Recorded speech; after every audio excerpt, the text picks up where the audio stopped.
नमस्कार दोस्तों, स्वागत है आपका हमारे चैनल पर। आज हम बात करेंगे एक ऐसी कंपनी के बारे में जिसने फिनटेक और प्रीपेड सर्विस सेक्टर में अपनी अलग पहचान बनाई है। ये है जैगल प्रीपेड ओशन सर्विसेज। आपको ये जानना जरूरी है कि हम सेबी रजिस्टर्ड एडवाइजर नहीं हैं, किंतु आपकी तरह ही स्टॉक मार्केट अभ्यासी हैं जो अपने रिसर्च और एनालिसिस को सबके साथ बांट रहे ताकि सब साथ मिलकर आगे आ सकें, सीख सकें। ये कोई बाय या सेल कॉल नहीं है, ये ध्यान में रखिए। चलिए शुरू करते हैं।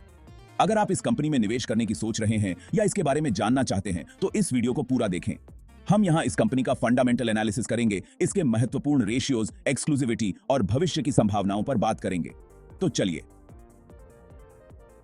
शुरू करते हैं। जैगल प्रीपेड ओशन सर्विसेज एक फिनटेक कंपनी है जो कॉर्पोरेट्स और एसएमई के लिए प्रीपेड और डिजिटल पेमेंट सॉल्यूशंस उपलब्ध कराती है। ये अपने यूजर्स को बिजनेस कार्ड्स, वाउचर और अन्य कई सुविधाएं देती हैं जिससे कॉर्पोरेट्स अपने कर्मचारियों को बेहतर तरीके से मॉनिटर और मैनेज कर सकते हैं। इसके जरिए कंपनीज को कैश फ्लो मैनेजमेंट और खर्चे कंट्रोल करने में मदद मिलती है। लेकिन क्या आपको पता है कि जब पिछले साल सितंबर 2023 में इस कंपनी का आईपीओ आया था, तब ज्यादातर एडवाइजर्स ने अवॉइड का सलाह दिया था और उस समय यह शेयर 166 रुपए में ऑफर हुआ था। सोचिए, एक साल में इसकी कीमत लगभग 3 गुना अधिक हो चुकी। जैगल की सबसे खास बात यह है कि यह मार्केट में एक ऐसे सेगमेंट में काम कर रही है जहां अभी कम कंपटीशन है। इसके पेमेंट सॉल्यूशन से मिड साइज और बड़े कॉर्पोरेट्स को बड़े स्तर पर ऑपरेशनल एफिशिएंसी मिलती है। इसका B2B मॉडल इसे कॉम्पिटिटिव मार्केट में एक्सक्लूसिव बनाता है। इसके अलावा जैगल के पास एक्सक्लूसिव पार्टनरशिप्स और कस्टमाइज्ड सॉल्यूशंस हैं जो इसकी सर्विसेज को और भी स्पेशल बना देते हैं। अब जानते हैं जैगल के कुछ महत्वपूर्ण फंडामेंटल्स के बारे में। पहला, सेल ग्रोथ।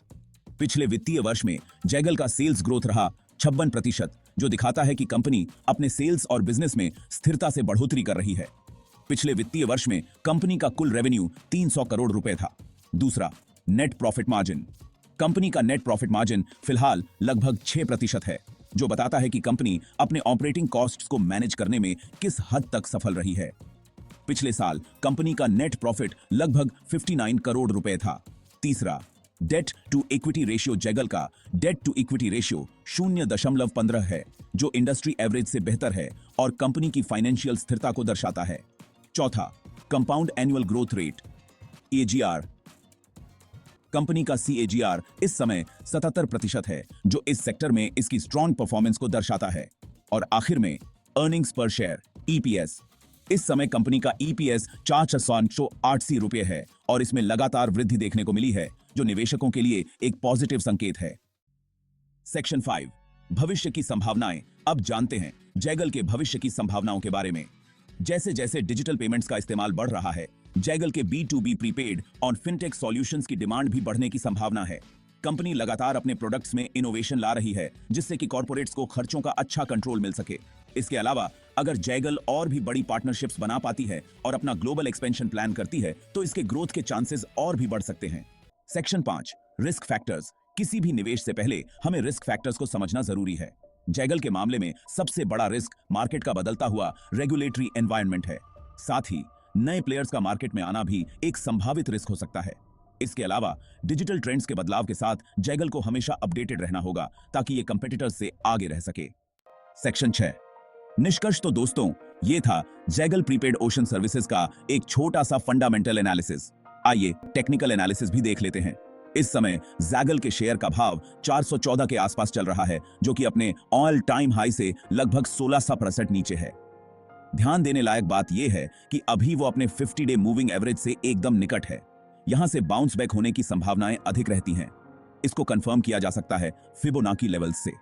ये देखिए, 0.786 के महत्वपूर्ण लेवल पे ये शेयर सपोर्ट ले रहा है और इस लेवल से 0.618 के लेवल तक अभी कुछ दिनों से मूवमेंट कर रहा है। ट्रेंड लाइन ड्रॉ करके देखते हैं। ये देखिए, लोअर हाई की सीरीज बनाता हुआ जैगल ट्रेंड लाइन का अवरोध, जो कि 426 के पास है, उसे अच्छे वॉल्यूम से ब्रेक करके आगे निकले तो अपने पुराने हाई, जो कि 495 है, उसे तोड़कर नया हाई बना सकता है।